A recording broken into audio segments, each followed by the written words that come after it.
Well, walking the dogs is definitely a good way to get some physical activity for the whole family. I'm like you, Mike.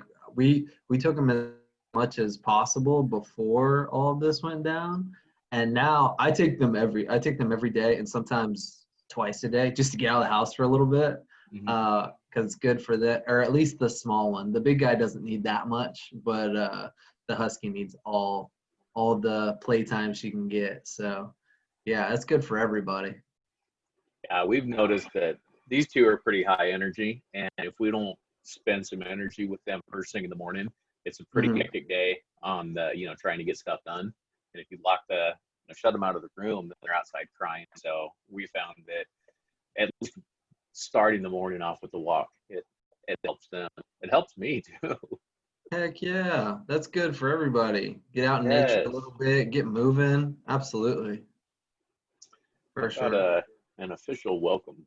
So we're a quick minute late, so welcome everyone to CubeFit Ask the Coach. I'm Mike, that's David, and this is just a 30-minute class. It goes by very quickly. It's a 30-minute class to ask anything you want, discuss health, fitness, wellness related topics. If you've got a question, type it in, unmute yourself and ask, and we will do all we can to help. Um, Kind of topic of the day so far, we were just discussing walking breaks with the animals, and I use mine to get some steam or get some energy out of these dogs for my work day. But what a great way to start the day. That, and I love being back in my PVC class. I love some mobility work to start the day. It's just, it's good. So what do you guys do? Do you guys have any morning rituals to start the day to get a little bit of activity before you get in front of the computer? What you guys got? Share with us what you usually do in the morning if you have a ritual.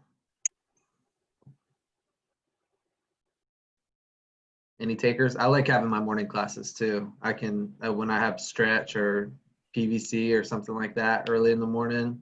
Any type of movement really, but if I can do some type of soft tissue work in the morning too, that's nice after being immobile for so long. Um, that's good. What do you got, Christy? Stretch before I get out of bed, walk the dog. Yeah, absolutely. Same stuff for sure. Let's see, Nick says coffee and use the foam roller. Oh yeah, you got to throw the You coffee first, in, right? right? Not Yeah, foam roller, then coffee. yeah, yeah. I'm there too. I'm always brewing some coffee first thing, some coffee and some fruit, and then get on the foam roller for sure. What about you, Austin? Pretty much just roll out of bed and have breakfast. That's Work your type of out. rolling. That's your type of rolling, right? Yep. Just rolling out the Work out at 10 o'clock Monday, Wednesday, Friday, Tuesday, Thursday. I usually try to kind of walk around a little bit more than usual, but really I don't do anything special in the mornings. Yeah. If I get time, I try to run in the morning if I don't have meetings just before it gets hot. But Is that out of enjoyment, Austin? Nope. I get my assigned running done in the morning Understood. if I can, because that way I don't have to worry. It's running. It's gonna be awful no matter what, but it's significantly less awful in the morning than it is at 97 degrees at 4. Yes. Yes. I can attest to that one Yes. for sure. And there's Yes, nothing yes. like super special or magic about doing this stuff in the morning as opposed to later if you're not a morning person. For me, it sets the tone for my day. And I'm admittedly kind of a crazy person if I don't get enough exercise. So for me, it's like just to be a good member of society, then I need to get the movement out, release the demons. So Your that helps. exercise is kind of like your coffee. Yeah, You've yeah, got for to sure. have it to be civil to people. It's Right. interesting. You know what, you're blessed, and I think what I do not have in common with a lot of people in our field is I do not enjoy exercise. It's not something that I wake up and I look forward to. Heck yeah, I get to go do something and suffer for a half hour, an hour. I don't look forward to it. I look forward to the social aspect of it, the fun that we have, and I do it because I know we need to. But it's how fortunate to have that kind of thing where you just love getting your exercise in. there's a lot of people who would love to have that problem. Do you have any advice for those who don't enjoy it so much, other than having fun, get yourself a social group, have good music? That's what works for me. Do you have any other tips? Yeah, making it social and making it fun is definitely a part of it. But I would say if you really don't enjoy it, don't overextend yourself or try to make yourself that person. If that's truly not who you are, because I mean that's part of just being a good human anyways, right? It's just kind of being authentic and being genuine to who you are. And forcing yourself to be something that you're not is not a fun way to live your life. So it's definitely something that's going to keep you healthy and keep you fit and be beneficial. But just kind of be true to yourself. And if you need more off days than other people, like if you're a 2-3 day a week person that you're going hard, then don't try to make yourself that 5 to 6 times a week person. Those are probably the main things. Yeah, I do agree with that. I, like I said before, I've recently just come to terms that I've always felt like I needed, especially been in this industry, and I didn't intend to be in this industry. I was actually a physical therapy major, that I had a career path that had changed, and I love what I do, but I've always felt like working in this industry, I'm going to be one of those people that lives it and breathes it. I'm really not. And it's taken me a long time to come to terms with that. I'm a normal guy. I have an education in exercise science. I know how to do this stuff, but I'm a normal guy as well. I don't live it as much as you. And I finally come to terms that it's okay. I've got other hobbies and stuff as well. And I do what I need. Could I do more? Absolutely. Could I be less, could I exhibit better moderation? Absolutely. But, I'm having fun. I'm doing what I need to do. And I think just about everybody could say that, though. Sure. Like all those things. There's levels to all this stuff. Where you want to take it, how you want to live your life, what type of athlete or what type of fitness level you want to have. But how happy are you when you're amongst all that stuff, right? There's some great studies with like elite level athletes, especially like Olympic athletes, that after their competition, they just get so depressed because that's their life. And it kind of has to be your life to be that elite. But being that competitive and that one-sided, I guess, has drawbacks too. So it's a balancing act. And actually, Christy Kearns, our Vancouver program manager, just did our webinar on life balance, talking through all this stuff, talking about how to sleep better and do the balancing act of work life and home life and managing stress and all those things, mindfulness, gratitude, all that stuff. So it all comes to play, and that's why we have these webinars and these resources for everybody. I'm throwing a question. Oh wait, real quick before my CubeFit classes. Christy, isn't it crazy how much work you can get accomplished in 10 minutes? It's nuts. I mean, when I invite people who have never taken a CubeFit class to try it for the first time just to see it, people tend to assume, well, I can't really do much in 10 minutes. It's really not worth my time. But that's not true. We get a lot of work done in 10 minutes. Yes. We love those. Christy, you mentioned the plank game I just saw in the group chat. What's the plank stealth fitness thing? Do you want to share? I haven't heard of that. It's a platform that's kind of it sits on I guess a ball of some sort, but it's a triangular deal. You have your hand rest, etc., and you play a game. So it goes across and you hit balls that are coming out of the sky, kind of like shoot the arcade game or whatever. And then that you kind of have to move and adjust yourself for the game, right? You go forward, backward, side to side, you rock back and forth. So you're working all your core, but you're in a game, so you don't notice that you're working very hard, but you're definitely sore after. Very cool. Is that like a standalone console, or is that part of a different gaming system? I'm not sure. My husband saw it, and he was hoping it would help him with his back.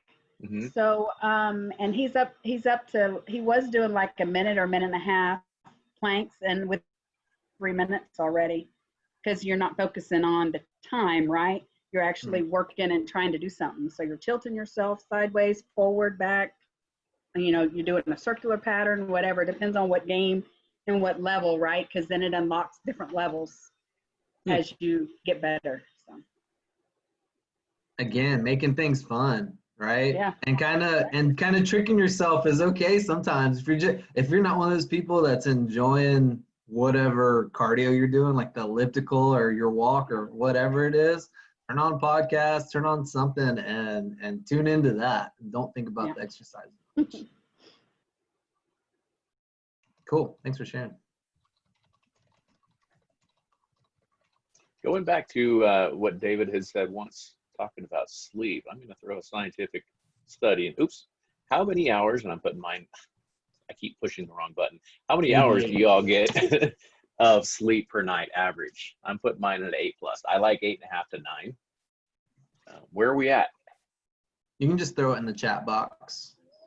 Like to plead the fifth. Austin, I need a number from you. I thought you were my number. I don't. I feel like I need to, though.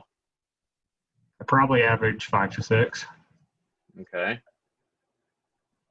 5 to 8. Okay. I know Amanda knows my number, and she gets on me about it all the time. Why? What's keeping you from getting closer to 8? Oh, just not going to bed. So just having fun, not wanting to go to sleep. I don't fall asleep early, but it's a self-fulfilling prophecy because I don't go to bed early because I know I don't fall asleep early, and because I don't go to bed early, I don't fall asleep early. It's always been a problem for me. I don't fall. I've set myself up on this pattern where, I'll try to go to bed at 11 to try and get better, and I still won't fall asleep till 12:30 because I still was using screens and stuff up till 11 when I tried to go to bed. And then I'm like, well, if I'm not going to fall asleep till 12:30 anyways, why am I even trying this? So I just stay up till I get tired really at around 1 o'clock and go to bed. That's a tough one. That can be a vicious cycle, right? Sure. I think the move is like setting that time, and then if it doesn't work, then you're gonna be like exhausted the next day and still set that time. Like at some point you're gonna catch up to it. You know what I mean? And the screen time is a huge one, man. And that's easier said than done for sure. Because I've been guilty of it. I'm guilty of it all the time, even though I tell people not to do it. But when I actually flip the pages in like a physical book or something like that, I'm out way sooner than if I'm watching something on TV or whatever. That's one of the rituals. And I know we always hear the studies and suggestions to not use any kind of electronic devices. It works for me. I don't know if it does anything to my sleep patterns. I don't feel like it does. I sleep very well. And if I lay down without reading, and I read on an iPad. I have nothing against paperback books, but I just always read everything in my iPad. If I lay down without reading, it's going to take me a long time to fall asleep because my mind starts racing. My mind will something to think about before falling asleep. If I read something, it could be anything. It's usually some kind of news story or something that's coming up. Nothing that will really capture me. But if it's something that I'm trying to learn, it puts me to sleep pretty quickly. Within 10, 15 minutes, I'm out. And that's what works for me. But it's interesting that I rely on that when all the experts say don't do that. It's just it works well for me. Yeah, and there's no hard and fast rules with all this stuff, right? You got to figure out, just like with exercise or anything else, right? Sure. You got to try it out and see what works for you. Christy says, I've been getting more sense not watching TV, not reading an actual book. Yeah, I can vouch for that for sure. Mm-hmm. And I put mine in there. It's like a 7 to 9. I would say I usually get right at 8. Sometimes it's less than 7. Let's be real. Sometimes it's less than that, but I try to make that, especially now that I'm working from home. I can usually like keep my schedule pretty straightforward. On the weekends, if I can get 9, I do it. Mm-hmm. That's yeah. Consistency. How are you guys consistent? Do you have a consistent schedule 7 days a week? Is it a 5-day a week? Or is it something where all of my chores are done, I've done everything I needed to do for the day, okay, now I'm going to go lay down. Whereas for me, it's very strict. And my schedule is actually, it's a lot nicer right now. It's a lot more forgiving because we don't have our commute in the morning, especially. So where when I was on campus, we usually, lay down around 8, be asleep by 8:30, up by 4:30. And that was our 8 hours. And now it's quite a bit later. It's usually like a 10 to 6. And I like that a lot better. I feel like my body likes that a lot better. I'm a lot more, I don't know, get up and go at 6 versus 4:30. So I feel like my body really likes the 10 to 6, but that's 7 days a week. I feel like if I stay up later on a Friday night or a Saturday night, the rest of my weekend is wrecked. And that even carries over to Monday morning. And I will feel sluggish on a Monday. So because of that, I just schedule everything. I know when I'm going to be going to sleep. It's no later than 7 days a week, and it works really well for me. But my body likes that structure and that consistency a whole lot. I'm a big believer in sleep. I think I take my sleep a lot more important. Some people really take exercise seriously. Some people really have their diet honed in really well. I'm the sleep guy. Don't mess with sleep. I'm such a big believer in what sleep does for you. That's definitely one of those big three that you're just talking about. For sure. Fitness, nutrition, exercise, and it's often overlooked, unfortunately. Yeah. I try during the week. It's pretty close, especially now, like you said, working from home. It's a little bit different. On the weekends, it's a little bit different, just because I'm staying up later and I'm kind of enjoying life, just having fun. You know what I mean? If I'm having some wine or drinking a little bit of whiskey or like out and about a little bit, then we're gonna be up a little bit later. Nothing crazy, nothing detrimental to health. Definitely not detrimental to enjoyment. But yeah, definitely 5 days a week with the nutrition and the sleep. I'm pretty strict on everything. And then, Friday going into Saturday, a little bit of leeway, some flexibility.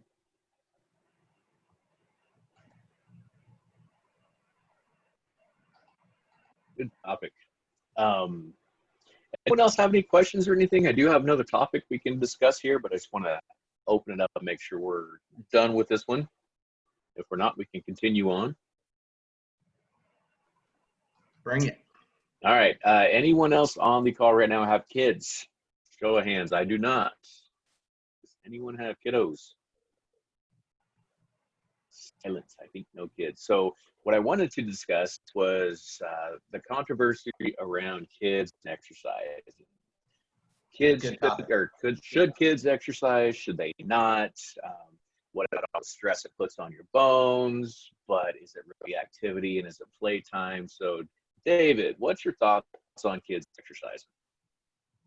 Yeah, so you got to get into the weeds a little bit, talking about what kind of exercise for sure. Because, if it's cardiovascular exercise versus weight training, there's a little bit of a difference there.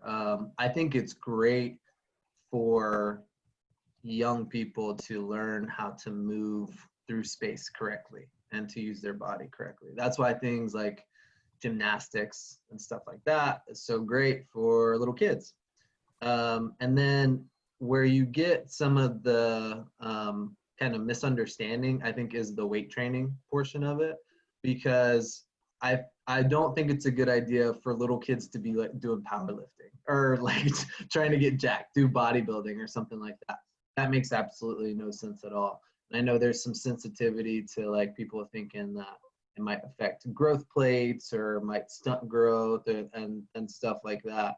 But I do think it's good for them to, again, learn those movement patterns. And if it's like some type of Olympic weightlifting movements and stuff like that, learning how to exert force, I think it can be great for little kids. The big thing with me when I have trained younger people in the past, it's again about making it fun and not straining them too much. You don't want them to have a heavy lift and be straining when they're that young. You want it to be all about how they move, having fun, having a love of their sport or whatever endeavor they choose.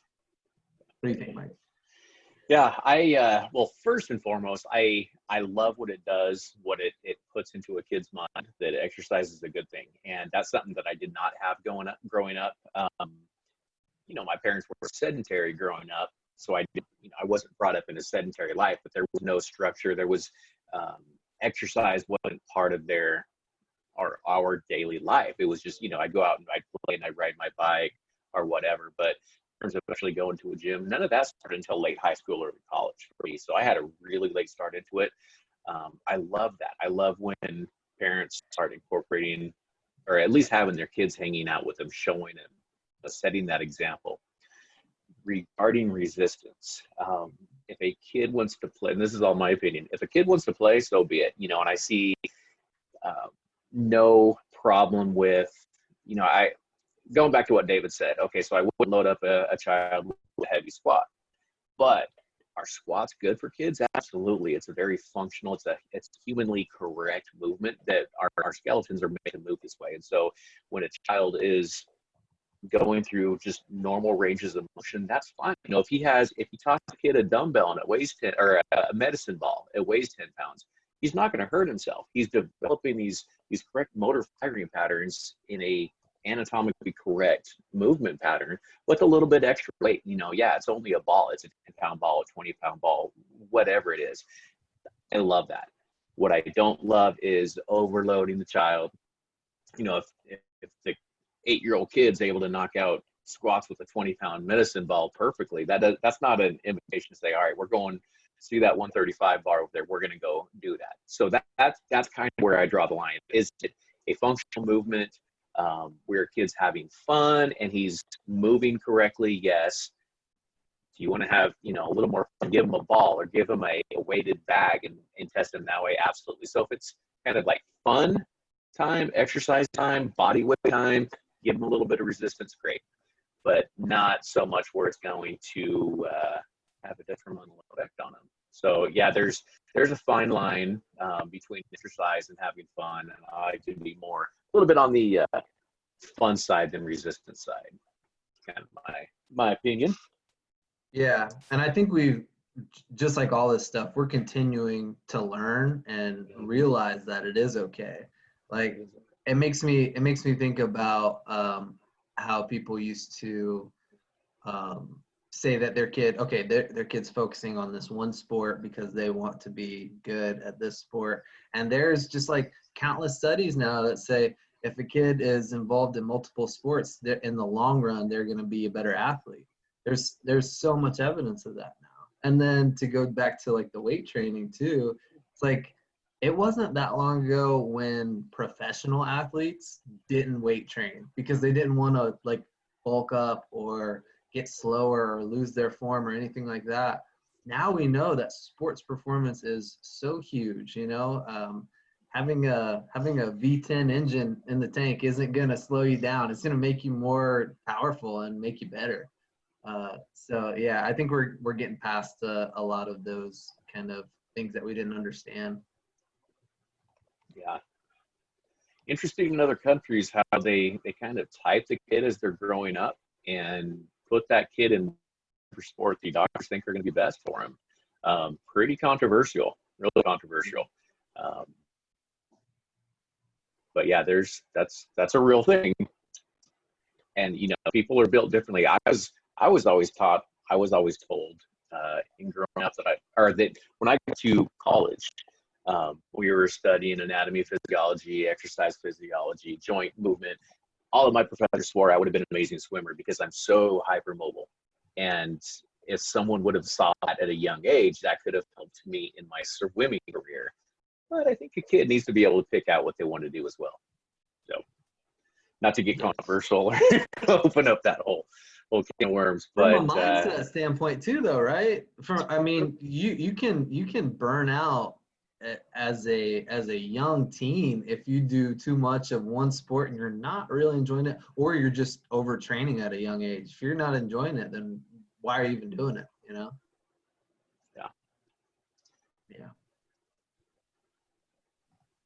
Good stuff. There's a lot of that.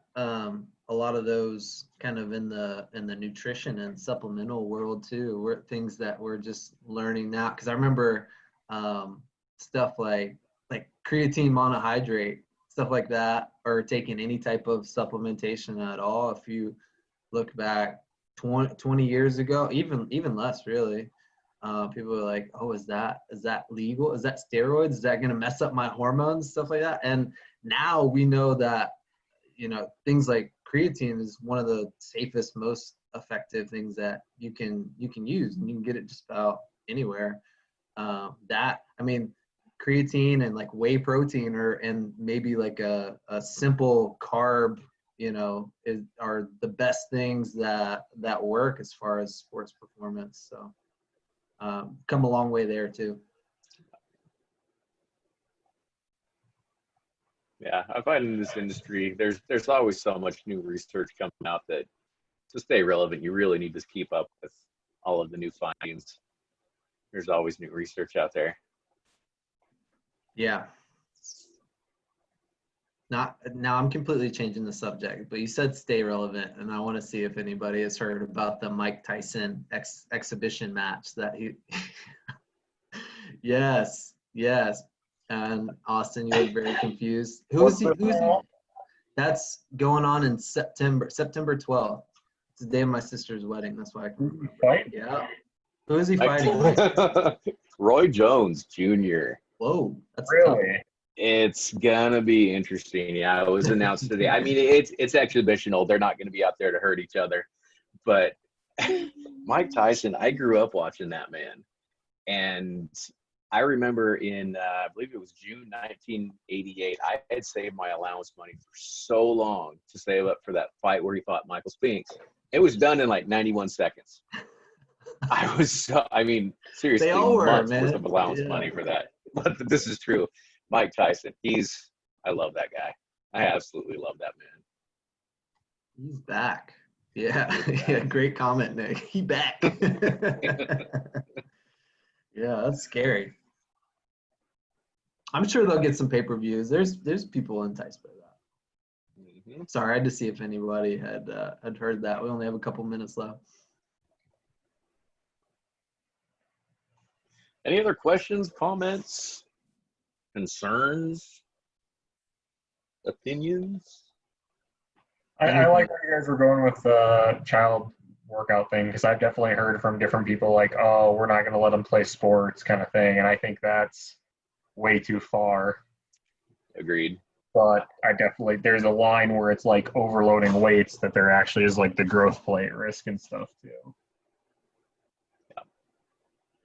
Question. Is it better? Oh, I like this question. Is it better to exercise barefoot or with sneakers on? David, you want to take this? You want me to? Yeah. No, sure. Either way. You want to? You want me to? You got pretty excited, so you can start.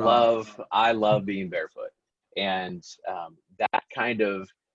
I've been a barefoot person my entire life. I grew up barefooted. I've never enjoyed wearing shoes. And so I've always just been, my feet like being barefooted.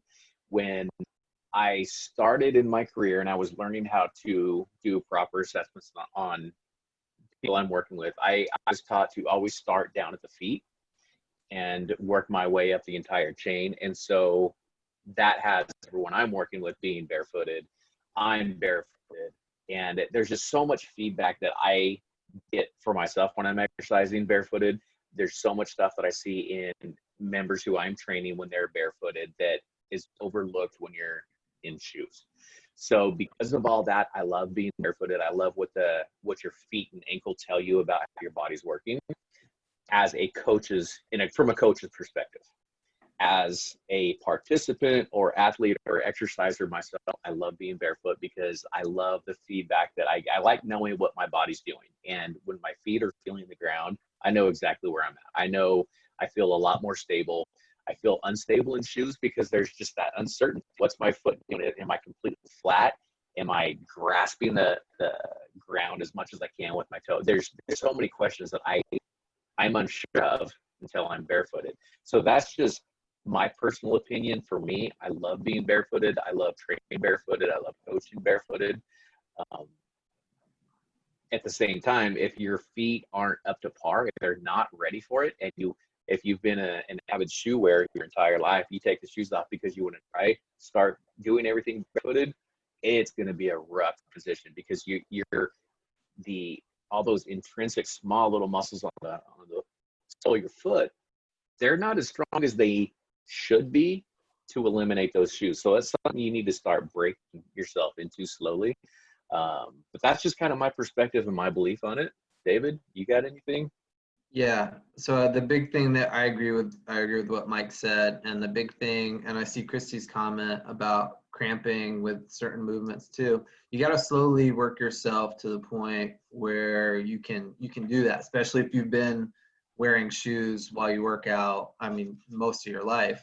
Obviously, with something like yoga or just like stretching at the house and stuff like that, people may be used to doing something of that nature. But if you're doing like a strength workout or you're doing something aerobic where it's higher impact and you're starting to cut a little bit or you're just moving around like that, that risk for injury gets a little bit higher. So no matter what you're doing, make sure that you're slowly working yourself towards being barefoot if you haven't done that. If you're used to it, it's great. It's really good. It's, you know, you don't need all that support that you're getting from those shoes. And that's coming from somebody who, like, would I play a sport barefoot? No, I wouldn't. I've played football, basketball, baseball, and there's certain, you know, you're wearing cleats or you're wearing basketball shoes for those, just so because it's so high impact and the agility component of those. I think you should be able to lift weights barefoot. There's certain times where wearing some type of flat shoe or weightlifting shoe might work out for you a little bit better, but I think it's safe as long as it's a progression for you.